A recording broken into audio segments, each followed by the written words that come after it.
И на чужих пирогах вроде другая сдоба. Мягче и лучше всегда соседнее место.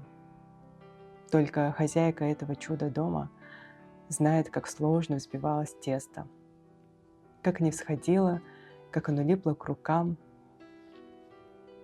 и сколько раз подгорало дно.